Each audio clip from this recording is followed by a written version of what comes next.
Hi hello good morning. Nayana ആദർശിൻ്റെ പുതിയ ഭാഗമാണ്. അപ്പോൾ നമ്മുടെ അനാമിക നയനയെ കണ്ടു, നയനയായിട്ട് സംസാരിക്കുകയാണ്. അപ്പോൾ നയനയോട് പറയുകയാണ്, ഞാൻ അവിടെ വരുന്നതിൽ നിങ്ങൾക്കൊന്നും യാതൊരു താല്പര്യമില്ല. അതായത് ഒരു ഏട്ടത്തിയായി വരുന്ന ഒരു റെസ്പെക്റ്റ് ഒന്നും നമ്മുടെ അനാമിക നയനയ്ക്ക് കൊടുക്കുന്നില്ല. അല്ലാതെ തന്നെയാണ് ഒരു ധാർഷ്ട്യമായ ഭാഷയിലൊക്കെ തന്നെയാണ് നമ്മുടെ അനാമിക സംസാരിക്കുന്നത്.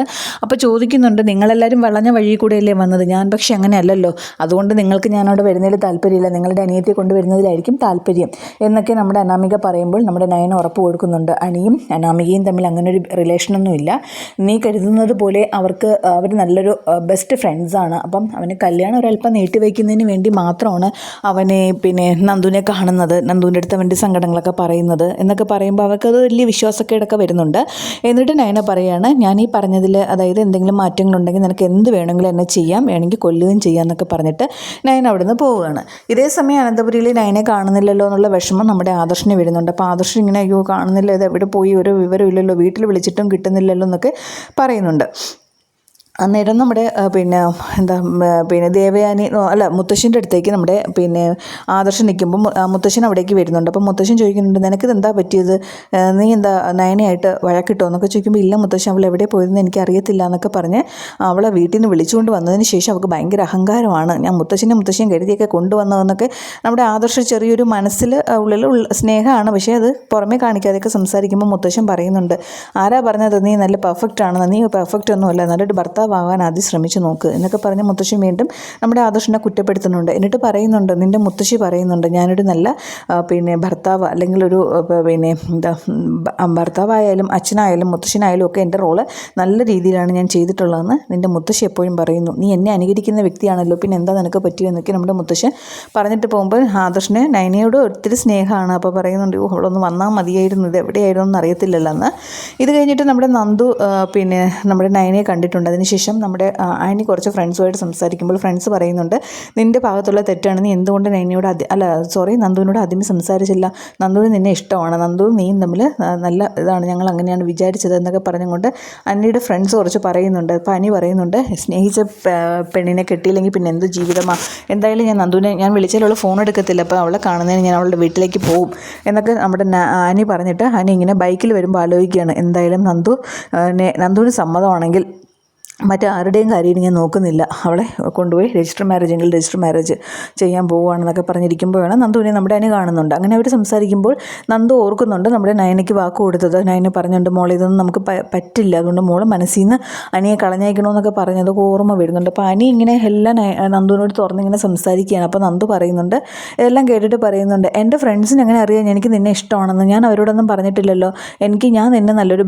ഫ്രണ്ടായിട്ട് മാത്രമേ കണ്ടിട്ടുള്ളൂ, അല്ലാതെ ഒരു ലവറിൻ്റെ സ്ഥാനത്തൊന്നും ഞാൻ കണ്ടിട്ടില്ല എന്നൊക്കെ പറഞ്ഞ് അനിയോട് എതിർത്ത് സംസാരിക്കണം. അപ്പോൾ എനിക്കിത് കേൾക്കുമ്പോൾ വല്ലാത്തൊരു സങ്കടം ഉണ്ടാകുന്നുണ്ട്. അപ്പോൾ അനി ചോദിക്കുന്നുണ്ട്, നിനക്കപ്പോൾ അങ്ങനെയൊന്നും ഇല്ല, എനിക്ക് അങ്ങനെയൊന്നും ഇല്ല, ഞാൻ അങ്ങനെയൊന്നും അനിയെ കണ്ടിട്ടില്ല. അനി ഇപ്പോൾ എന്തായാലും അനാമികയായിട്ടുള്ള കല്യാണത്തിന് ഉറപ്പിച്ച് വെച്ചിരിക്കുക വീട്ടുകാർ, കല്യാണത്തിൻ്റെ ഡേറ്റുമായി വിളിക്കാനും തുടങ്ങി. അപ്പോൾ എന്തായാലും നിങ്ങളുടെ കല്യാണം ഇനി നന്നായിട്ട് നടക്കണം, അതാണ് ഇനി എൻ്റെ ആഗ്രഹം, അല്ലാതെ മറ്റൊന്നും ഇല്ല എന്നൊക്കെ നമ്മുടെ അനിയോട് നന്ദു പറയുന്നുണ്ട്. അപ്പോൾ എനിക്കിത് ഭയങ്കര സങ്കടമാകുന്നുണ്ട്. അപ്പോൾ അനി ചോദിക്കുന്നുണ്ട്, നന്ദു അപ്പം എനിക്ക് നിന്നെ ഇഷ്ടമാണ്, അപ്പം നിനക്ക് തിരിച്ചു അതില്ല എന്നാണോ നീ ഉദ്ദേശിക്കുന്നതെന്ന് പറയുമ്പോൾ പറയും, അതെ, എനിക്ക് അനി കരുതുന്നത് പോലുള്ളൊരു ഇതൊന്നും അനിയും ഞാനും തമ്മിൽ അത് ശരിയാവത്തില്ല, അങ്ങനെ എനിക്കില്ലല്ലോ എൻ്റെ മനസ്സിലെന്നൊക്കെ പറഞ്ഞ് നന്ദു തൻ്റെ മനസ്സിനെ മുറിവേൽപ്പിച്ച് തന്നെയാണ് അനിയോട് അങ്ങനെ ഒരു അഭിനയിച്ച് സംസാരിക്കുന്നത്.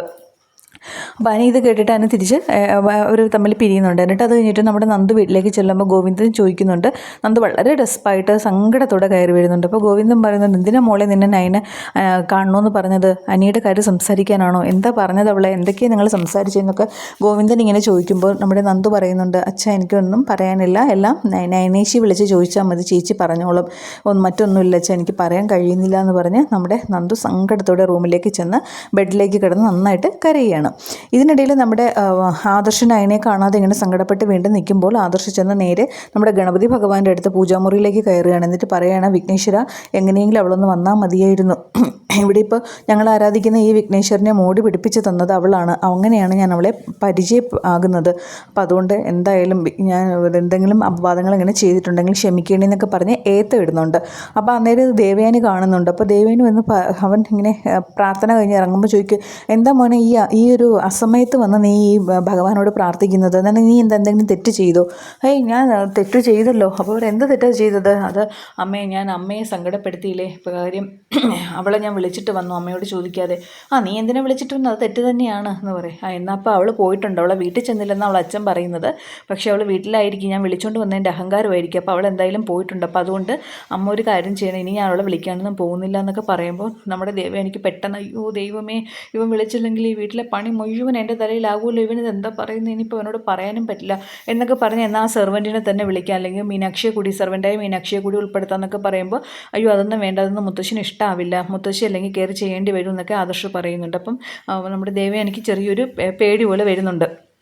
അപ്പോൾ ഇനിയിപ്പോൾ നയനയെ എന്തായാലും വരണേ എന്നുള്ള പ്രാർത്ഥനയിൽ നമ്മുടെ ആദർശം നിൽക്കുകയാണ്. പിന്നെ നമ്മുടെ നന്ദുവിൻ്റെ സങ്കടങ്ങൾ ഗോവിന്ദൻ വന്ന് ഒരു ഗ്ലാസ് കോഫിയായിട്ട് വരുമ്പോഴും നന്ദു ആ സങ്കടങ്ങളൊക്കെ കാണിച്ച് തന്നെയാണ്, സങ്കടപ്പെട്ട് തന്നെയാണ് നന്ദു ഇരിക്കുന്നത്. അങ്ങനെയാണ് ആ ഭാഗം അവിടെ അവസാനിക്കുന്നത്. അപ്പോൾ എല്ലാവരും എൻ്റെ ചാനൽ കാണണം, ലൈക്ക് ചെയ്യണം, കമൻറ്റ് ചെയ്യണം, സബ്സ്ക്രൈബും ചെയ്യണം. Okay, thank